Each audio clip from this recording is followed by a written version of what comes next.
What you are listening to is real. The participants are not actors. They are actual litigants with a case pending in the squared circle. Both parties have agreed to dismiss their cases and have their disputes settled here in our forum, the Turnbuckle Debate.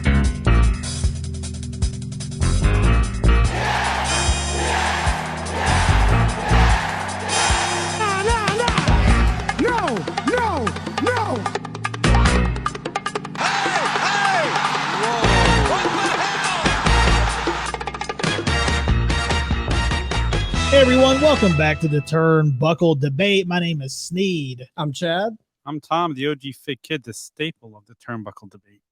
And our returning guest, happy to have him back. It's been too long. Toe Tagz from the Nukkle Hedd Network. What's up, man? Chilling, man. How y'all guys doing? I'm happy to be back.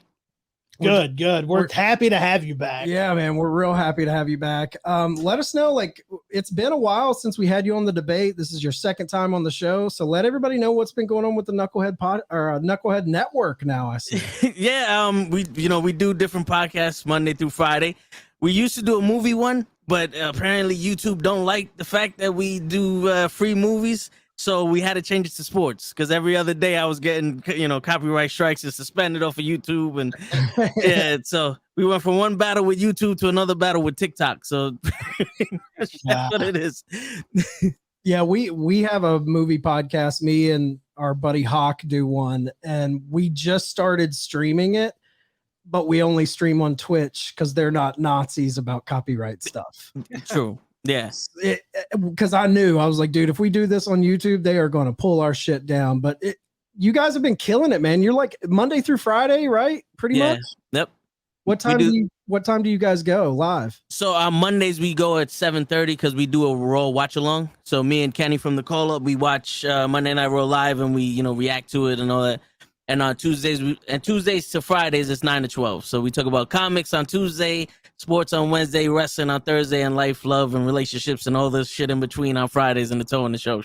That's awesome, man. I love that you guys are kind of have your hands in everything. That's really cool. Oh yeah, man. It's a blessing to have so many people on the team because they have so many different personalities and they're passionate about so many different things, and it just shows through, Yeah, it's the same thing here at the Tavern, man. Like it's all about the people you have around you that make it great. All the different personalities. Oh yeah. Because if I did a podcast by myself, it would have lasted 2 days. It's tough to sit and talk to yourself. This is true. Especially out loud.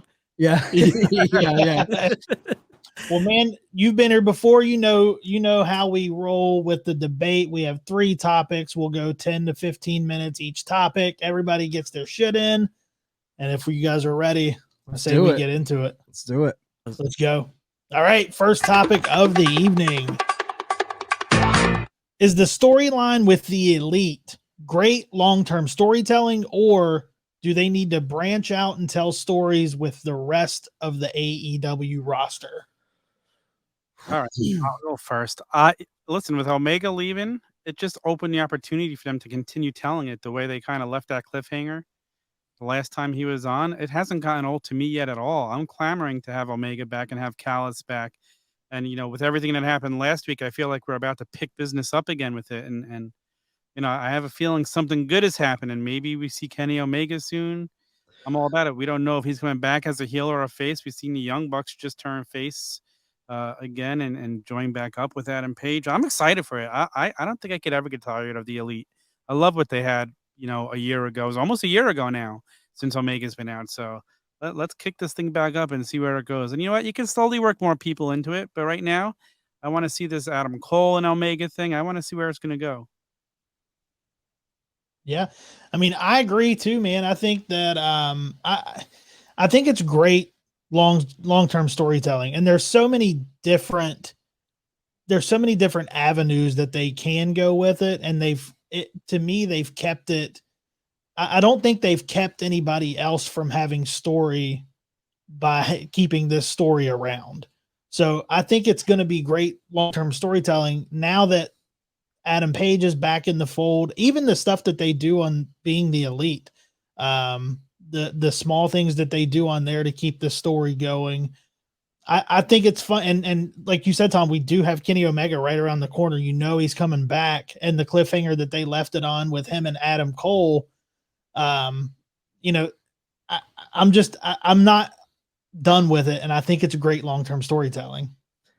Yeah. I mean, I'm kind of with you guys because I think the Hangman Omega story that they told where they held the belts, they eventually, you know, Kenny turned on him, the Eliminator tournament, and then Hangman's the guy to take the belt off of Kenny. I mean, that's probably one of the best long-term stories they've had in AEW.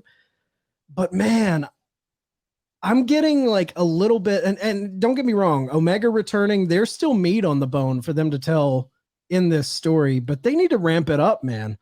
Like some of these backstage segments with them seem very just kind of like afterthoughts of storytelling. Like they're threading it a little bit, but it does come across to me as a little bit of like, hey, we're all friends. Let's just, every story we do, let's just work together. Like we're all buddies here. They're having a lot of fun working with old friends, especially with Adam Cole and Red Dragon coming back or coming into the company from NXT, old friends from their ROH days. Like it just feels like a lot of like what do they call it? All friends wrestling. Yeah. That's what it feels like a little bit to me. I like the story. I want to see where it goes, but at the same time, like I want to see Hangman mixing it up with other guys. I want to see the Bucks tied up into a long-term storyline with another tag team. You know, that FTR storyline still on the table, like to really dig into and get some promos being cut back and forth. And I just feel like I want this elite storyline to wrap up and go somewhere that's fresh. I want to see these guys working with more people than just their buddies. What do you think, Toe? You know, it's weird, man, because on paper, this is a fantastic story to tell. You know, where like, you know, they all started out together, they split up, Hangman went his separate ways, and then he's tag team champion with Omega. Then he gets the title from Omega after like a year of, you know, not being the champion when he was the first, one of the first contenders to be the champion. And then Omega gets hurt and they do all this stuff. But I honestly think that it's a long-term story, but it's a very bad storytelling because it gets hot and cold, hot and cold, hot and cold. Yep. And at some point, it's like, can we just get to the point? Right. You know what I'm saying? Because like it's almost like they were trying to do something with Hangman, and then they said, "Oh, Omega's coming back soon. Let's throw him back into the story with Omega and the Elite." Right. And it's confusing sometimes, especially if you don't watch the show like weekly and invested in the story between Omega and Hangman because it goes past AEW. Right. You know, like it gets to the point where it's like, again, like how many times are these guys gonna do this shit? Yeah. Yeah. You know, and not a lot of the people can tell the story the right way. You know, like Adam Cole is pure gold on the mic. You know what I'm saying? But the way that they turned on the Young Bucks, I felt like that was rushed. Like that was really rushed. That could have went over like 2 weeks, 2 or 3 weeks at least, you know, building it up, think it's going to happen. It didn't happen. And then boom, out of nowhere it happened. That's my problem with a lot of this is I feel like I'm so torn because like the inflated roster situation with AEW, I do like that it allows us to get fresh matchups. See, you know, you can weave people in and out. No one gets old, you know, because you're constantly missing people. But at the same time, the downside to that is like you won't have the Bucks telling this elite story for a couple weeks. And then all of a sudden it comes back and you're like, okay, and you'll get a little something. And then they'll blow off a big angle and have Adam Cole turn on them. And, you know, Hangman comes down in the butterfly jeans and saves them. So it's like, it was a big moment, but at the same time, it didn't feel as big as it should have to me because we weren't like week to week really invested. It like you said, Toe, it's hot and cold. Yeah. Like it'll be on and then it'll kind of taper off and then it'll be on. I don't know. And it didn't help that they had to have the Young Bucks fill in to be the tag team champions. Right. Yeah. You know, because they basically had to be pulled from this to be the tag team champions, to give it to Swerve in Your Glory, which isn't really doing anything with it, you know, right now. And then now they're put back in it, and it's like, where did this come from? Right. Did they not realize they were just tag team champions? Did they not want to be tag team champions? They were looking like they were going after FTR, like Sneak said, like that would have been a better storyline to me. Yeah. You know, because they're doing the trio tournament, and everybody's talking about the Young Bucks and Omega, you know, being in the trio tournament. What I think, if after the trio tournament they would have came out and challenged, it would have been better. But FTR and the Young Bucks seems more appealing than this ultimate Undisputed Elite storyline. It does seem like a lot of this hinges on when Omega's coming back. Yes. Like I think that they've gotten word in the back that, you know, he could be back this week. So it's like, all right, let's ramp it up. And then it's like, well, hold on. And I think that's a lot of where the hot and cold comes from. And I think another problem with this, I don't know how you guys feel about it, but I feel like Adam Cole still hasn't really been portrayed like he should to me. I mean, we're talking about a guy who came out of NXT as the fucking man. Yeah. He was the dude down there. Everyone loved him. And here, you know, when he first entered AEW, it was awesome because we were thinking of all the possibilities. But then, you know, almost a year later, here we are, and we're looking back on like, what has he done? And my mind always goes to that terrible lights out match he had with Orange Cassidy. I don't know, man. I know he got hurt in the Forbidden Door pay-per-view, but I just think a lot of people, Kenny being gone is a big piece to the puzzle. Like, I think everyone's thinking he's going to come back and join the Bucks. Maybe he does. So there's a lot of stuff on the table where it could turn, and then you're like, man, they had it all figured out from the beginning. But right now it feels like they're just kind of patching stuff together with no real plan. Yeah. Not to mention, too, if you think back to the match when Omega lost to Hangman, the Bucks came out and just looked, and we never got payoff on that. Like, there's still all that to deal with. So I do think we might see Omega turning on them and not joining them. I think we might see it be Hangman Page and the Young Bucks, but we'll see. I'm also curious too. Like, it would be fun if FTR says they see the Young Bucks going for the trios title, and I'm like, well, maybe we need to find ourselves a partner and go after another set of titles. And yeah, I mean that's always on the table. The one thing, like I think you kind of mentioned it a little bit, Tom. They do tell a lot of the Elite story on Being the Elite, their YouTube series. Do you think? To me, that a lot of the stuff they do on there needs to be on Dynamite. And I know we early on in the show, we always preached the shoulder content. You've got to watch the shoulder content because it enriches the stories on Dynamite. But at this point in the game, you're 3 years in as a company. That type of deep, enriched storytelling is what's going to pull in new viewers and get them invested.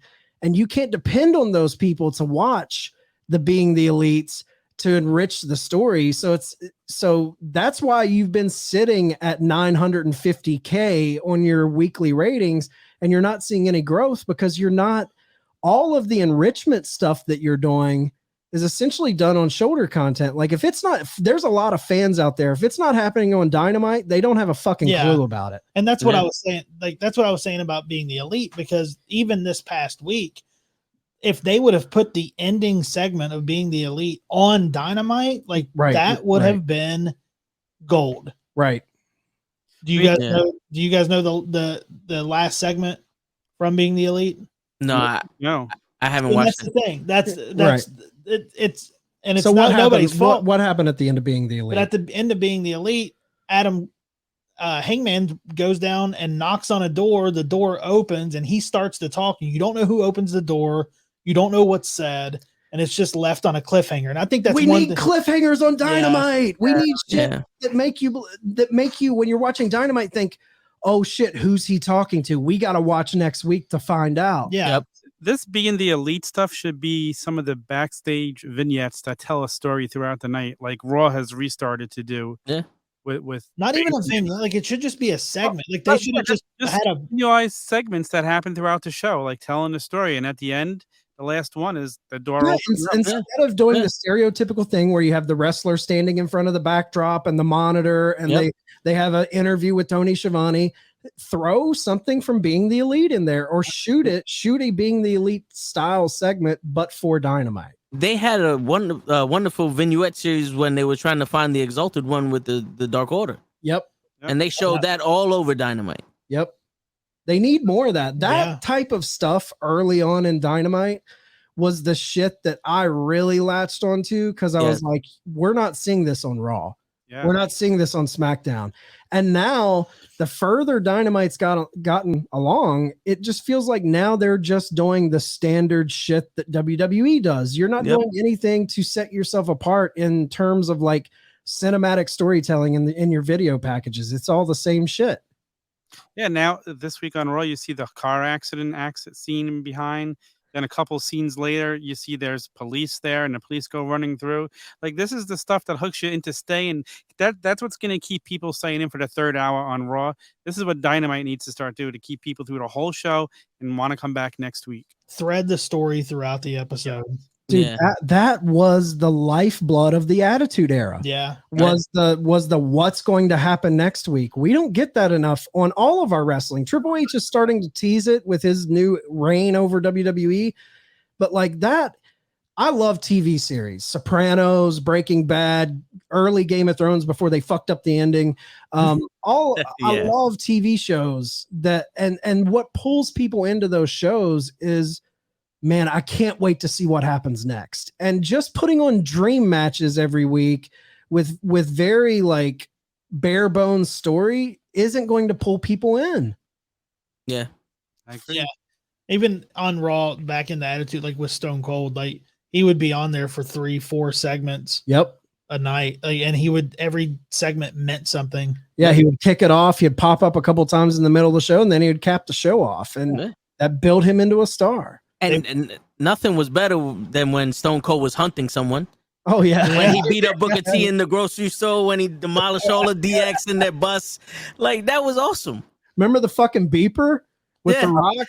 With The Rock. He looks down. So good. We need, there definitely needs to be shit like that. Yeah. For sure. I agree. Yeah. It's not only a lot of the stuff that AEW does is kind of like bordering line lazy. Yes. You know, they need more than just one guy making these stories for all these wrestlers. Yeah. He needs to get a team around him. He really needs to get a team around him he can depend on. Yep. He's got great minds behind him there. Like, he's got great minds already working there, you know. Yep. Use them. Utilize it. He seems like a guy who it's hard for him to delegate power to other people. Like and I get it, man. When you're in a position like that, you're like, you don't want to be disappointed by someone not doing what you want. So it's like, I would rather just do it myself. But at the same time, it's like, that's why you hire these people, man. Even Vince McMahon, people can say whatever they want. We had a debate over a year ago. Is Vince McMahon a genius? And my whole thing was the genius of Vince McMahon is he surrounded himself with geniuses. Yeah. Like, you know, the Pat Pattersons, the Jim Cornettes, the Paul Heymans, the Jericho, all of those guys like get pitching ideas. Yeah. Pat Patterson's idea, he's the one who birthed the Royal Rumble. Like, you have to take people's ideas in. You got to lean on people, man. And I don't think it's a power hunger thing. I think it's just a perfectionist thing. Yeah. He's scared. He doesn't want to give up his power. Right. Yeah. So, It's like in the wrestling industry, he's immature. You could see we that. say it all the time. Rookie booking, man. People forget company's 3 years old. Like, and this is a hardcore fan, but he didn't come up in the business. So if you really boil it down, these are growing pains. And these are things we're going to see, like this wrestling in general, even the Attitude Era, it ebbs and flows. It's not great all the time. We have that sound clip. Sometimes maybe good, sometimes maybe shit. Yeah. That's Yep. But I don't know, man. I think but he's growing. It goes to beg the question, like when they first started, was it him? Was he the genius, or was it the Young Bucks and Jericho and the Elite that was writing these stories? Because I remember when Cody Rhodes had that feud with a Go-Go, right after everybody was disappointed that Cody Rhodes won, he's like, I'm going to do everything myself. And then it started the decline. Yep. Sometimes maybe good, sometimes maybe shit. There you go. There you go. There you go. All right. All right. Are we ready to move? Anybody have anything final to say before we move on? I'm good. All right. Well, we will move on to the next topic of the evening. And so this is the topic that you brought to the table. Is Moxley bleeding every match, losing its appeal? So I'll defer to you to go first on this one. Okay, I think so, because I remember when they first started and they were starting to show blood and hardcore. It's like, all right, this is how they make their product different, and it's more adult, and it was more. I felt like AEW in the beginning was like a ruthless aggression era type wrestling, because not only did you have good storylines, but you had good wrestling, and that's what matters to me the most. The match that you have, you know, the storytelling inside the match, and sometimes blood is needed, like the dog collar match between MJF and CM Punk. All that blood was like, yo, this shows the battle they went through. When Moxley gets thrown to the ropes and then comes back bleeding, and everybody's like, well, what the fuck happened to him? It's starting to be like, all right, bro, you're turning this shit into a joke. Yeah. You know, like you go get popcorn and you're bleeding from giving the guy $5. Like, yo, what happened? You're not Abdullah the Butcher, bro. Like, you know what I'm saying? Like, what happened? There used to be a reason why people bled.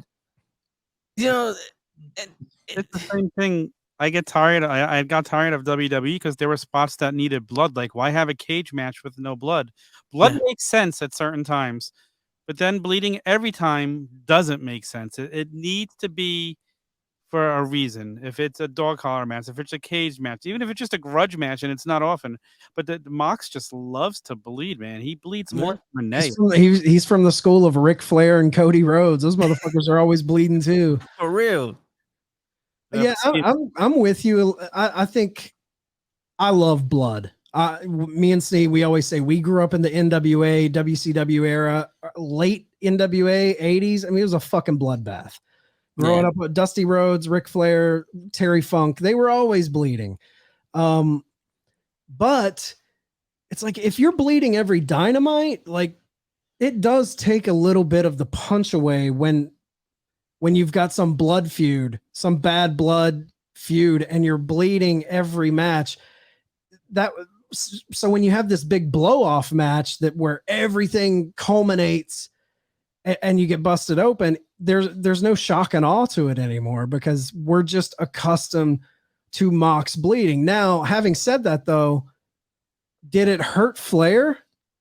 Like, I guess I wonder. You know, Flair became known that the gold locks, the platinum blonde hair was always soaked in blood.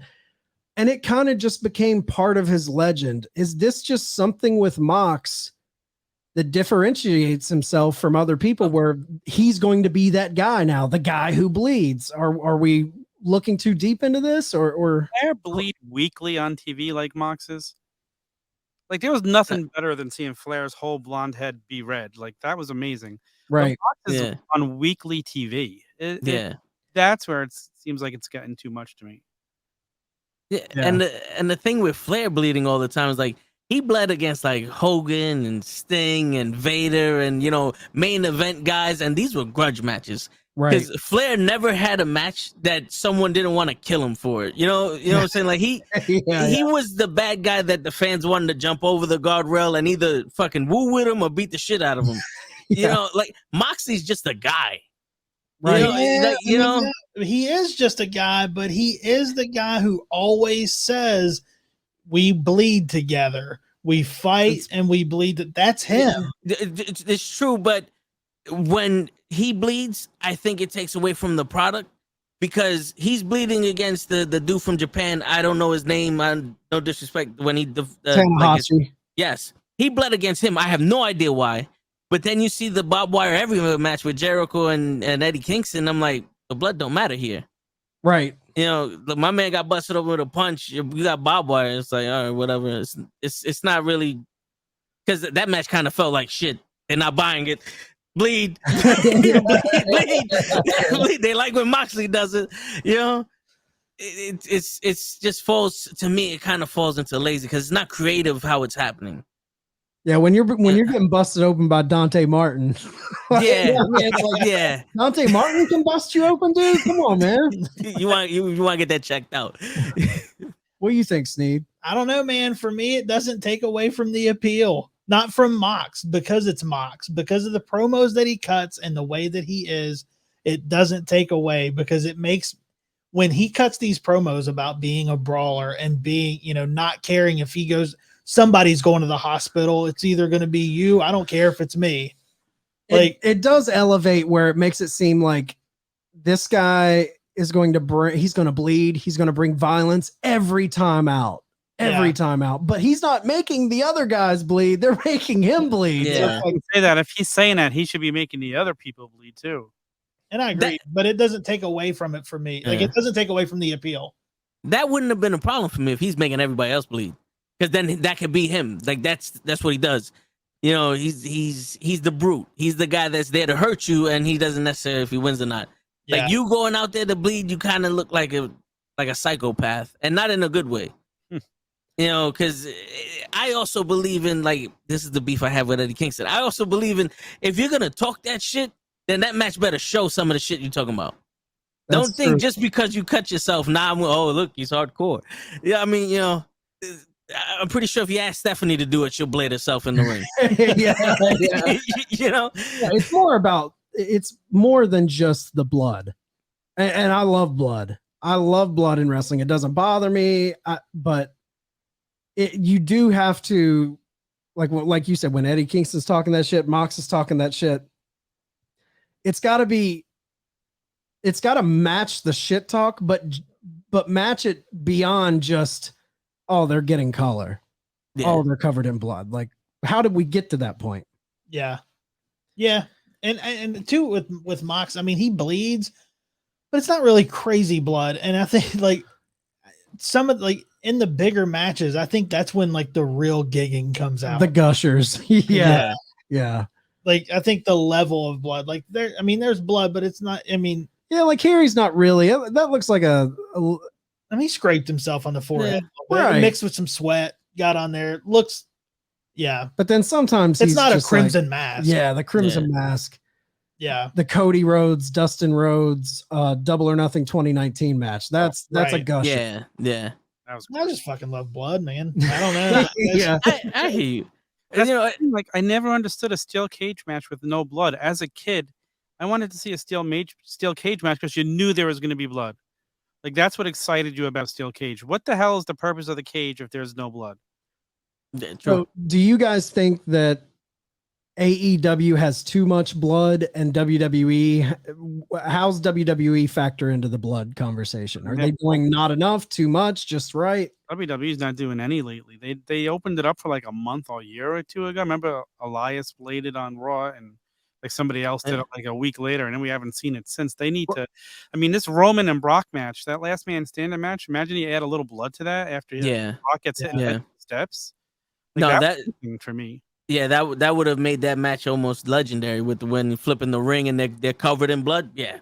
I mean, think of that Eddie Guerrero JBL match. Oh yeah, where they're just like covered in blood, and JBL's at the border, catching immigrants, the Mexican immigrants. Like the build up, there was so much heat between those guys, and then you end in a bloodbath. It made it feel strong. Like the blood almost signified Eddie is going to tear this motherfucker apart. Yeah, and like you need that shit.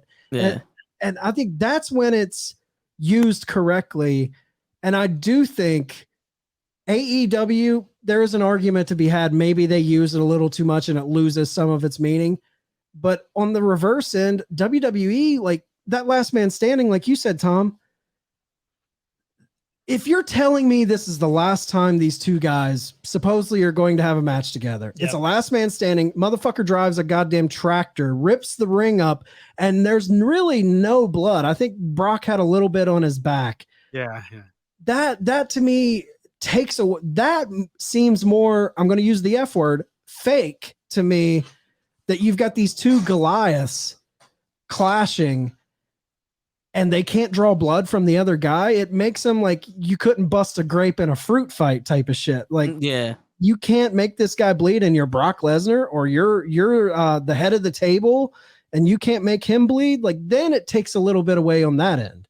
Yeah, think about going back to WrestleMania with Stone Cold and that sharpshooter passing out with the blood on his face. If he didn't have blood, that made that legendary picture last forever. And Vince, they just went out and did it on their own. They didn't tell Vince because they knew Vince would have said no. You know, I think Bret Hart told Steve Austin, you know, I think you should bleed here.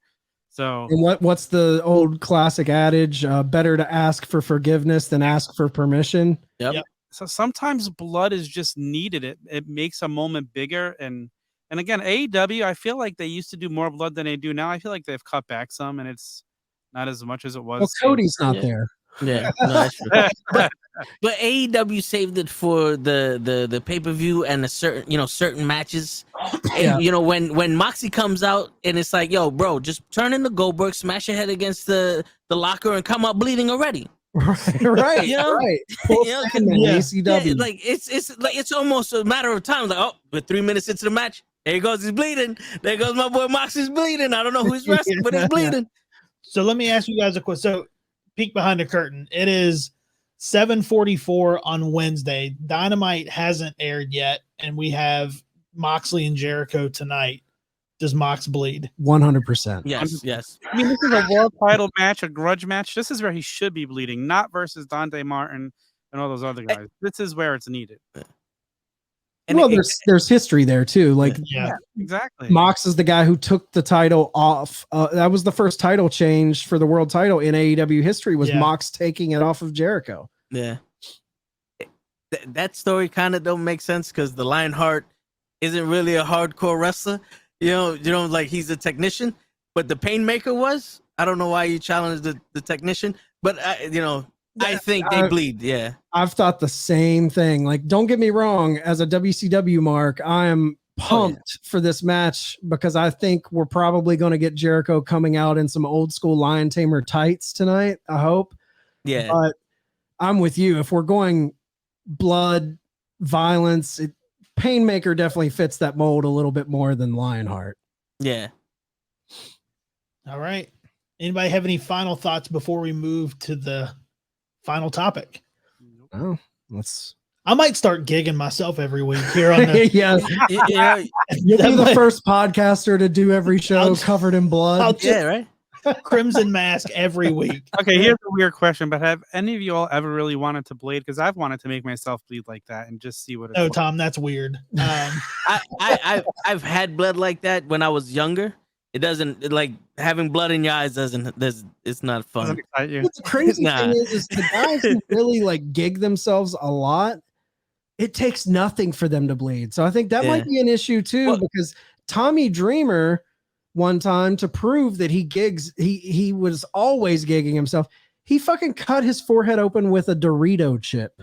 That's because you get that scar tissue. That, if for any of the UFC fans out there, that became a major problem for the Diaz brothers, Nick and Nate Diaz. Every time they would fight, they would get a cut and they'd be bleeding just because they had all of this scar tissue around their eyes. It got so bad with Nick Diaz that he actually had surgery where they went in and sanded down his skull under his eyebrows so it wasn't as sharp to, cutting himself open with that. I think I'd rather just bleed. Yeah. Well, it was like Dr. Stoppage shit in MMA. Yeah. If the cut's bad, stop the fight. That makes sense. I've bled. I got scars from in the old backyard wrestling wrestling days, man. That's awesome. When my dog bit my face, he was blind and we were playing fetch and he ran into me with his mouth open. I needed 7 stitches, but I was taking pictures of it in the emergency room before. All right, we're getting off topic. We're talking about Tom's dog bite here. That's a final topic of the evening. Is the current AEW slump due to injuries or bad booking?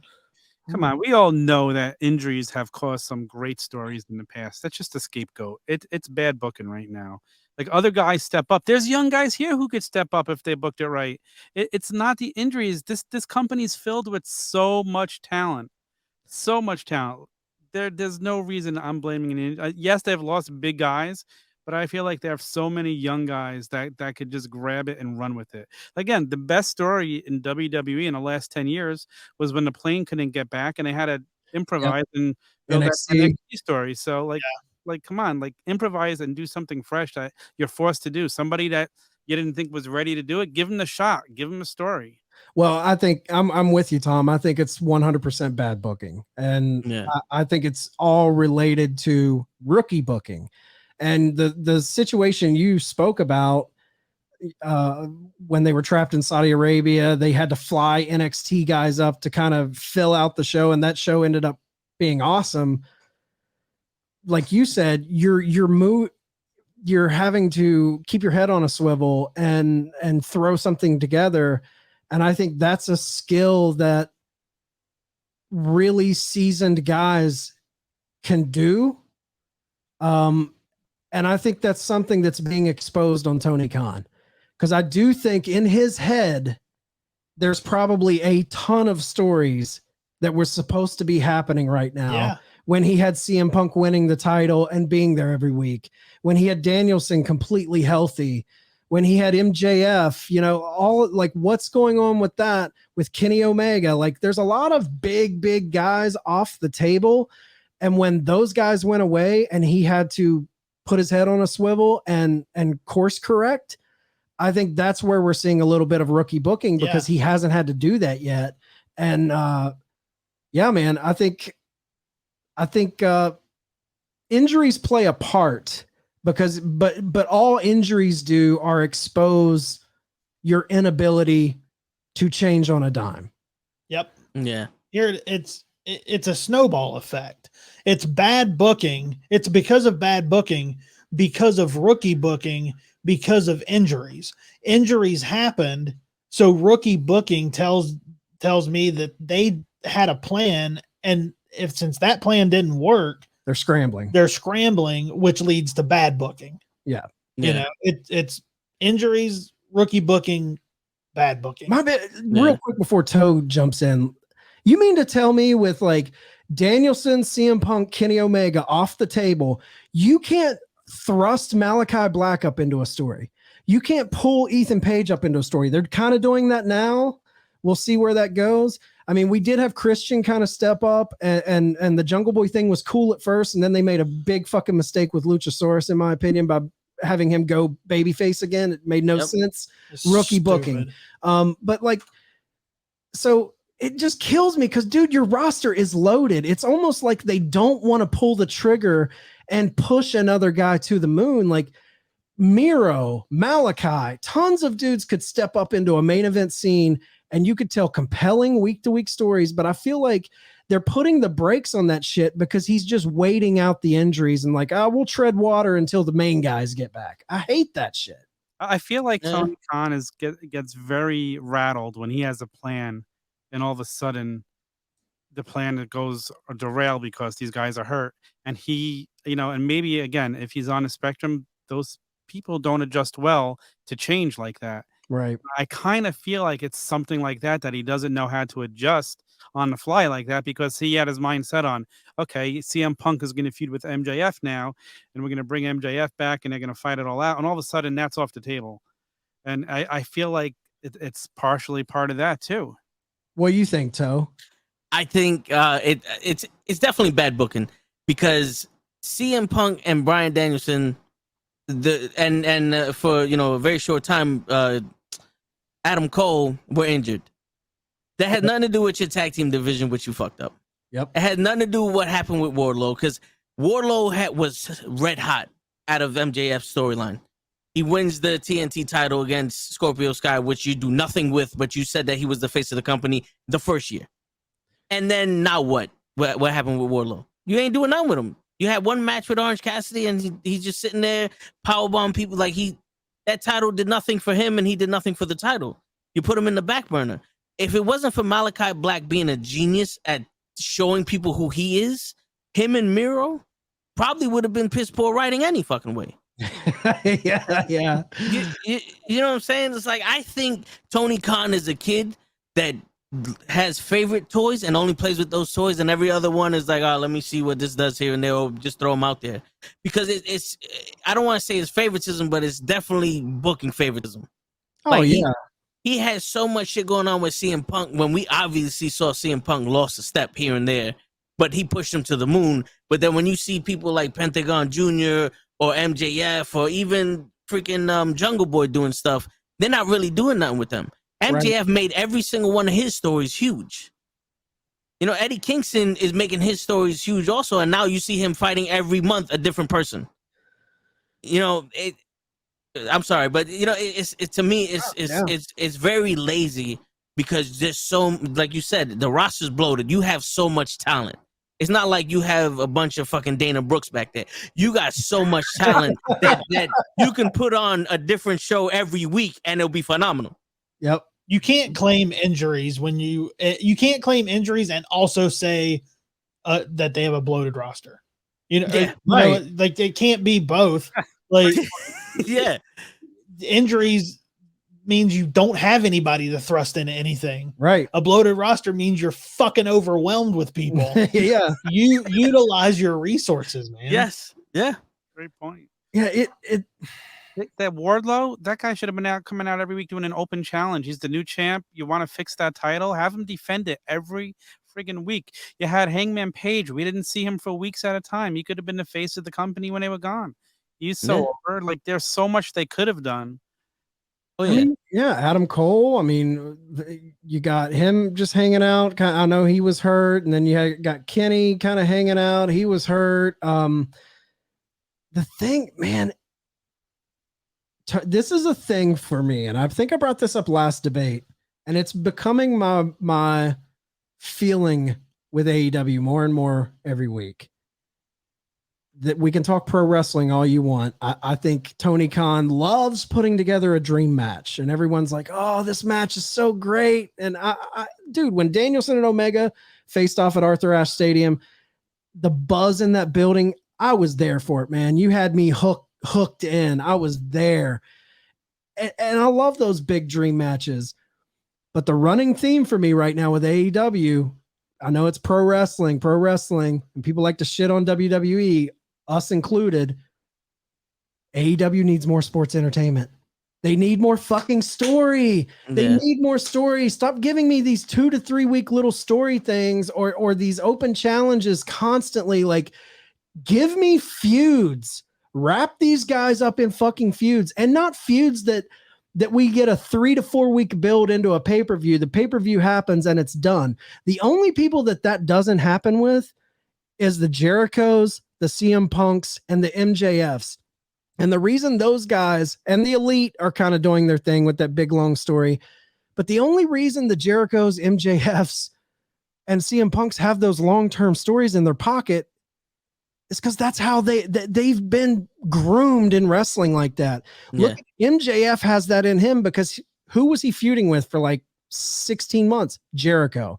The whole Inner Circle coming in, feuding with the Pinnacle, all of that. Brilliant long-term booking. And then you had the CM Punk MJF culminating in the dog collar match. MJF is like that because he's working with dudes like Jericho and Punk. People like Jericho and Punk, God damn, I pray every day that I'm going to pull up the dirt sheets and it's going to say Chris Jericho takes head writer position for AEW or head booker, where I'm not saying let him book everything, but delegate. There's that thing we were talking about earlier. Tony needs to bring guys in like the Jerichos that have that sense of sports entertainment and long-term storytelling and lean on them a little bit, because I don't care if it's just bell to bell action. That only gets me so far, man. I watch wrestling for stories. I love a good match, but a match without a story, I don't give a shit about. No, yeah. It's hard to be invested. Another example of bad booking, Death Triangle and the House of Black. Yep. Where the hell did Brian Pillman's son come in? Right. Where did that come from? And what are you doing with the girl that you turned evil? She's gone. Where is Julia Hart? Yeah. Well, that was a clusterfuck of shit. Yeah. And that pretty much, like, a lot of these wrestlers and a lot of the shit that AEW needs is just direction. They just go, yo, this is what I want this story to be. Go tell the story. Because I see a lot of these wrestlers trying to do the storyline and they're confused as shit. Yeah. Like, you saw the Young Bucks get turned on, but they're looking at them like, do I stand here? Are you going to do it now? Is it this week? It's almost like they were talking about it right before they got turned on. Right. You're gonna hit, all right. Look, everybody. Oh, I got hit now. You know, it's like, I don't think they knew that was supposed to happen. Dude, you've got the House of Black, which arguably Malachi is one of the most creative people in pro wrestling. You can see it in the way he develops his character, the music, the presentation, all of that. You've got that guy. And we're lucky if we get a 45-second pre-tape vignette, which those pre-tape vignettes are very cool. Yes. But dude, have him in the building doing shit in the back. I remember, I think I brought this up last week. I don't mean to be redundant, but like, I remember the days of the Ministry of Darkness, and that was a very, very short run. That wasn't a big run for Undertaker, but they had story in the arena. It wasn't all pre-tape vignettes. You felt like something was happening. I mean, leading up to the fucking crucifixion of Stephanie McMahon and all of that shit. Like, sports entertainment is what pulls us in. When you think of those memorable things everyone talks about, the angles that we talk about, it's Kane coming to the ring, and it's his brother, and all the backstory with Paul Bearer. It's these big, larger than life stories. And even the NWA, as wrestling related as they were, dude, they told great long-term stories between the Funk Ric Flair feud that culminated in the I Quit match, all of that shit. They were doing things week to week, and you've got House of Black just chilling, doing nothing. Where's Julia Hart? I know Buddy Murphy's hurt, but goddamn, dude, give me some more shit. Word. I agree. And they missed the ball with Brody King and damn, I forgot it. See, I'm already forgetting his fucking name because they don't even use him right. He's with Sting. Darby Allin. There you go. Darby Allin. The way they ended that battle royal, the 2-ring battle royal, and Brody King became number one contender. I loved it. That opened up a story, and then they did nothing. Right now we're getting a coffin match tonight, so we'll see how that goes. Yeah, but I know where it came from, but where did that come from? Right. You know, like it didn't. Again, that's they're shooting all of those angles outside at Brody King jumping Darby at the signing, which I do like that they show that footage. Yes. On Dynamite, like that does, and it's cell phone footage, so it feels real. Like, I'm into that type of stuff, but as long as you show it on Dynamite and allow us to know what's going on, you know? Yeah. All right. Does anybody have any final words to say before we move to our round robin? Nope. All right. So round robin, real quick. It's just you don't have to go into it. Just give your pick from the question that Chad asks. Who will Jon Moxley face at All Out? If he is the AEW interim champion, or does Jericho beat him? You know, obviously we're taping this ahead of time, so if Jericho wins, this question is voided. But who talking about no story, you've got an interim AEW world champion. Who does Mox face at All Out? Who's the number one contender? Let's look at the ring now. I think someone is the number one contender. Well, they do have rankings, but they don't really go by them much. I'm gonna say Hangman. No, that doesn't make sense. He's gonna be involved in a trios match. It's tough, man. That is tough. I would say Bryan Danielson. Ooh, I'd be there for that. Blackpool Combat Club.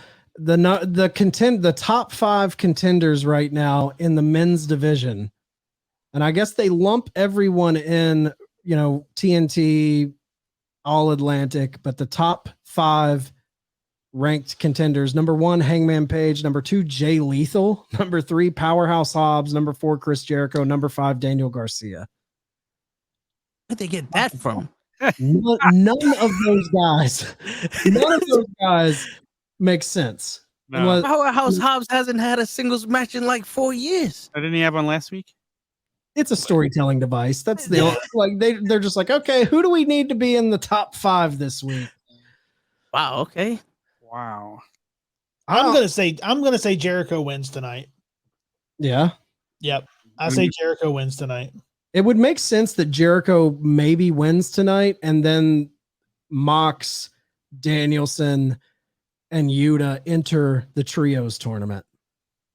I'm just going to throw something wild out there. I'm going to say Daniel Garcia. That makes sense. He beat Daniel Bryanson. Yeah. Yeah. I honestly don't know. I honestly don't have a pick. Powerhouse Hobbs. You know what? That makes sense. He beat the Jobber last week. He's undefeated. What was the guy's name? I can't remember. What was it was hilarious. The Ren, wasn't it Ren or I uh, can't remember. It's hard, man. Like who is out there? Like there's nobody. That's the spot they're in right now. Ren Jones. Ren Jones, that's it. Yeah. Wow, that's a tough one. Damn. The legend Ren Jones. Well, we'll see. This all out's going to be interesting because right now all we have is Eddie Kingston and Sammy Guevara. It has to be if Jericho doesn't win tonight, the story has to start tonight. Yeah. Yeah. So true. Has I mean, to. yeah. I don't know any other way, honestly. Man, should be interesting to see how they build this. Yeah. So tell everybody where they can find you before we let you go. Yeah, you can find us on YouTube, the Nukkle Hedd Network. I'm Toe Tagz on every other social media: Facebook, MySpace, OnlyFans, Instagram, TikTok, Skull Next. You could, PO Box Toe Tagz. The fucking post office finds its way to me anyway. Yeah. Guys, go follow Toe Tagz, man. Good follow. Definitely. All right, guys, that is going to wrap us up for this edition of the Turnbuckle Debate. Make sure you guys are following theturnbuckletavern.com for all of your tavern needs. We do it every week. Tom, this is your moment. Get your shit in. Yogi Fig Kid on Twitter and Instagram, stepping up my fig photography game. So give me a follow. Turnbuckle sessions every Friday. Fig night every Tuesday, 7 p.m. on YouTube. I love how he threw that stepping up my fig photography. Oh, yeah, in there. he's stepping it up. Threw that in there. Court is